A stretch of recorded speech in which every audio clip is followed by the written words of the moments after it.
yeah, just because it doesn't need a reason to be really awesome, but it is really awesome anyways, and it's awesome because a lot of people, most people actually, end up being diagnosed with a mood disorder, like depression, like general depression, general anxiety, or even bipolar disorder. I think bipolar 1,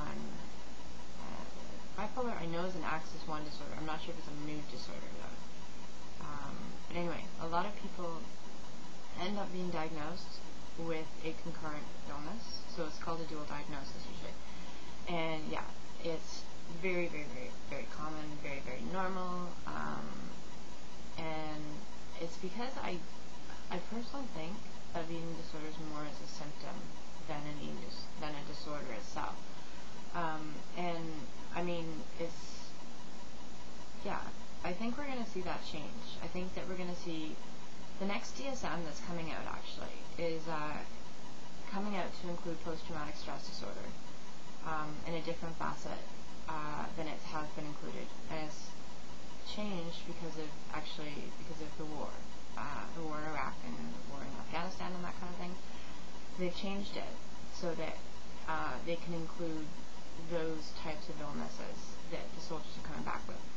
The next version of the DSM, I think you're going to see certain things like addictions and eating disorders switch from being actual disorders to themselves to being more symptoms. I mean, I have personally never ever, maybe met 2-3 people who actually have an open-close book sort of case of an eating disorder, where that's just it, that's just the problem. Most people I know have either, mood disorders, or they have personality disorders also. As far as mood disorders including depression, anxiety, I mean, any eating disorder is going to send your anxiety through the roof. You're worried about what you're going to eat, you're worried about avoiding how to eat, you're worried about getting rid of what you ate, you're worried about, what people are thinking, you're worried about keeping your eating disorder secret, you're worried about about a trillion other different things, that obviously your anxiety is going to skyrocket through the roof. Depression. This is actually a really neat little sort of thing. Depression and eating disorders almost always go hand in hand. And there's a lot of discussion as to which comes first. Is it the eating disorder fueling the depression, or is it the depression fueling the eating disorder? When I look back in terms of relapses and that kind of thing, I can honestly say it's been a bit of both. It's been, I have had depression first and then relapsed into my eating disorder, or I have been in my eating disorder and as a result become depressed. So yeah, it can, if you want my opinion on that, it works both ways. A lot of times though, people with anorexia, especially if they've lost weight really, really, really quickly and have no history of depression or no tendency towards depression, a lot of times they will still exhibit a depression. And that's what, I know that globally there's a lot of studies going on, or that have been going on, with an antipsychotic called Zyprexa or olanzapine. And that's what that's for, is for people who are so compromised physically that they seem to be exhibiting a physical depression, like a clinical depression, but may not actually have the biochemical imbalances. So that's been a drug that's been used instead, because almost always in the past, like in the recent past, they've almost always dished you out, they give an eating disorder, you dish out an SSRI or something like that, because almost always people with eating disorders generally tend to have depression, but they were finding that a lot of these people with eating disorders didn't necessarily have depression, they were just exhibiting symptoms of it because they were so compromised physically. So that's a really neat study that you have to look into. That's really, really awesome to look at. Anxiety, it just makes sense. In terms of bipolar, I don't know a whole lot about bipolar.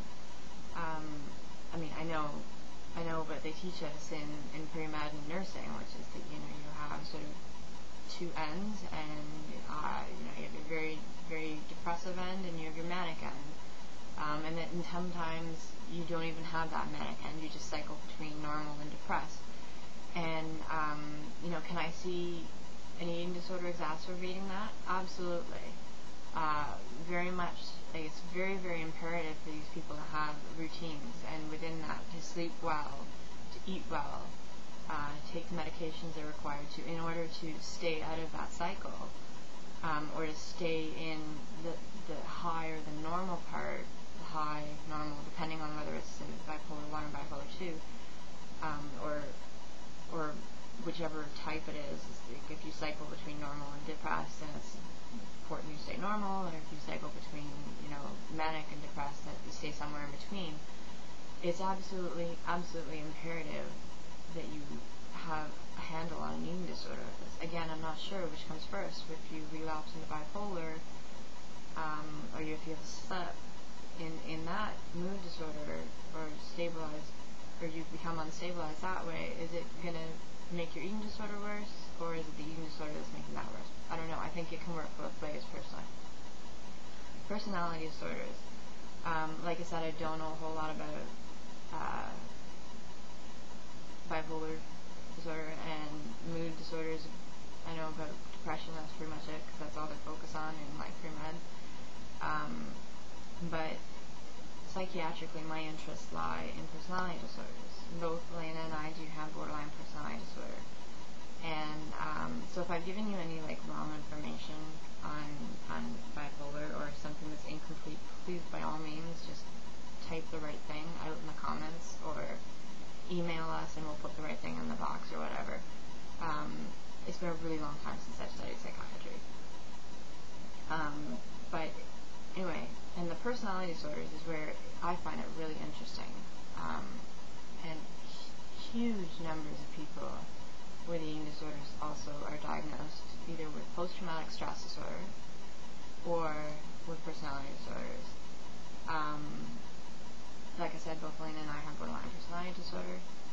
Almost 40% of bulimics and binge eaters actually do have borderline personality disorder. I was reading a study earlier today.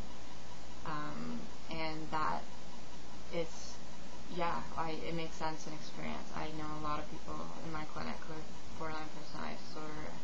Up to 60 to 70% of people with eating disorders can actually exhibit symptoms of a borderline personality disorder. I personally think that all women exhibit symptoms of a borderline personality disorder, but to the point where they might be sort of interfering or chaotic. But yeah, there are so many personality disorders out there that often get diagnosed after, unsuccessful treatment of eating disorders. Anorexia, a lot of times I've seen people with anorexia diagnosed with borderline personality disorder, myself included. There are other people, I think, on the channel that are in the same boat. But it tends to be other disorders, like avoidant personality disorder, or paranoid personality disorder, or especially obsessive compulsive disorder. A lot of times people will be diagnosed with obsessive compulsive disorder instead of an eating disorder. So it's really, really confusing. I personally would not take a psychiatric diagnosis from anyone other than a psychiatrist, other than general depression. Your average GP can figure that out. But it's absolutely fascinating. There's nearly 20% of anorexics are diagnosed with another personality disorder, and almost 40% of bulimics are diagnosed with another personality disorder. There's so many numbers out there, and so many different studies will tell you so many different things, but it's common. Like I said, I think that we're going to see very, very shortly that things like addiction and eating disorders are going to turn into more of symptoms. I know that an eating disorder is a disorder in itself, and that we have a distorted self-image, distorted body image, this fear of gaining weight and that kind of thing. But at the same time, I've seen it not be about that so much. It's not about that for me anymore at all. I'm not afraid of gaining weight. I don't have a distorted body image the same way that I did. I had a distorted distort self-image, but at the same time, if you said gain, X and X amount of pounds, like let's say 20, and I'll make all your problems go away, I would do it in a second. Like, so it's not that the eating disorder is actually a disorder anymore for me, even though it's the most active thing out there. So it's really, really interesting to get into. We definitely have to talk about this more. If somebody wants to specify the topic a little bit more, that'd be awesome. And I really enjoyed this topic, and I hope that I'll see you guys next week, and take care of yourselves, and yeah, have a great week.